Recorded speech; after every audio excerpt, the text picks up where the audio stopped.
This is In the Loop. I'm Christian Bryant. We'll have more on those stories later in the show, but first, we're back with another edition of our series Love Life, where we dig into how Americans are dealing with the changing landscape of modern dating. Tonight, we're taking a general look at the state of dating in America, and I hear things are tough out there for hopeful singles. According to the Pew Research Center, nearly half of US adults and a majority of women say that dating has become harder in the last 10 years or so in this country. Why? We'll put that question to Anna Brown, a researcher who has written extensively about Americans' experiences with dating and related issues for the Pew Research Center. Men were more likely to say things like they had trouble, approaching people, whereas women were more likely to give reasons like it was just hard to find someone who was looking for the same type of relationship that they were, or it was hard to find someone with kind of common interests. Let's break down the exact numbers behind these dating troubles. The most cited reasons included the challenge of finding someone who's looking for the same type of relationship, whether it's casual romance or a serious courtship. 53% say this is a major reason. Other reasons included difficulty in approaching people and trouble finding someone who meets their expectations. Those findings were based on data from 2019, and Brown's further research shows things seem to have gotten only worse during the pandemic. We'll dig a little more into the pandemic's effects on dating in a few, but first it's worth mentioning a few other factors that have been making singles unhappy in America. While dating as a whole was regarded as hard by both single men and women, dating has been riskier for women in particular. Most women who identified as single and looking to date said they experienced some form of harassment from their dates, such as being touched in a way that made them uncomfortable, or rumors being spread about their sexual history. Awareness surrounding these forms of harassment were heightened thanks to campaigns like the Me Too movement, but 65% of Americans said that increased focus on sexual harassment and assault has made it harder for men to know how to interact with someone they're on a date with, begging the age-old question, once again, is chivalry dead? Women were far more likely than men to say that it's gotten harder because of risk. So that can be physical risk or emotional risk. Some of the other reasons was like technology. In fact, many people said that technology is the reason it's gotten harder for online dating in particular.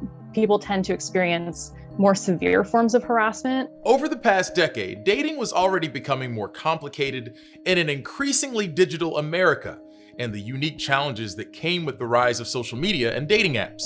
But singles have never been put to the test quite like they were during the pandemic. Many popular dating apps reported a drop in the number of people actively dating, and those who did continue to date took things slower. Dating app data shows many used video calls and text messaging to get to know their match before meeting up.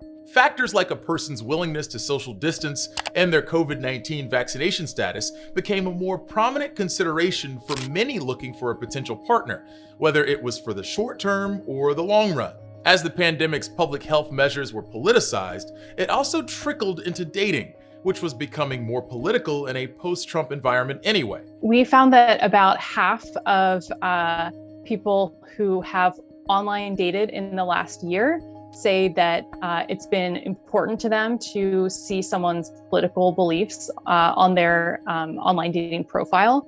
And that is up considerably since 2019.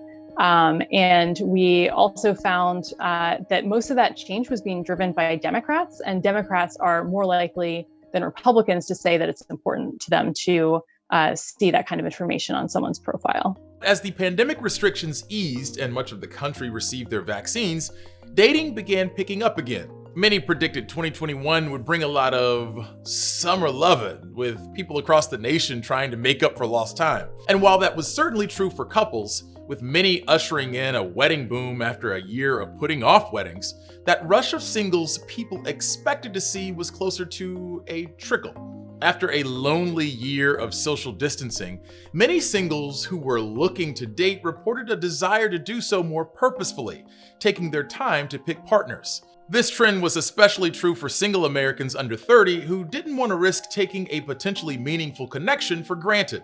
Some of these efforts took on new forms for singles, with many swearing off dating apps and trying to meet people through friends or organically while out and about. You know, the old school way of asking for someone's number at a coffee shop or a bar. But others are going even further in their mission to find love. We wanted to look at some of these bolder efforts at finding love in the field, so we decided to do it in the city that was dubbed the best city for singles in America. I'm talking about ITL's backyard, Washington, D.C. Here's how it went. Dinner and drinks. While that might sound like a typical date to many, this date was anything but typical. For starters, it was a blind date on stage, surrounded by 300 people.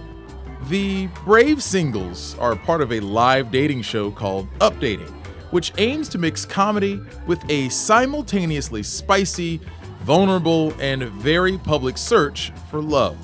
The show was followed by hundreds of thousands on TikTok, with some videos gaining more than 1 million likes. We spoke with creators Brandon Berman and Harrison Foreman about the concept behind the show and how it came to be. So I was eavesdropping on a date and I was commentating over it and I was like, oh, that's the show. that was you kind of like, that's when the spark hit. Yeah, I knew as a performer that's where I wanted to go. Brandon called up his longtime friend Harrison, who'd experimented with the live show format on his personal social media. And soon, the duo teamed up to bring the performance of First Dates to the stage. I look at it as my orchestra, like the show and the people on it. I love that. Yeah. The dating world's Mozart. But did the symphony of humor and love make sense in a city like DC? While Washington is best known as the heart of the country's politics, it was also crowned the best city for singles according to apartmentlist.com. Really? The website pointed to a variety of recreational activities and a big population of single people as some of the reasons the city has the highest scores on its dating satisfaction and affordability indexes. I think it's going to be nice because DC, you know, people think politics, like tighten up. I think it's going to be interesting to see people like really let loose, right? And boy, did they let loose. Participants Michael Adali and Katie Catalano both came to the show looking for something more serious and a promise to keep an open mind. Obviously, we're not focusing on the looks here. So getting to know personality and things like that, and just making sure my headspace is just strong of what I view and just to have a good time. I expect at least to be able to bond with the other person over probably how terrified we both are, at least. Unless somehow, like, they've done this a lot before, which, like, probably not. So who's to say? The show's popularity hints at a wider trend among single Americans to put themselves out there after a long year of social distancing. But as the night went on, it became clear that their connection wasn't meant to be, creating an opportunity for bold audience members to shoot their shot. Although at the end of the night, both Katie and Michael walked away without a date, I think neither.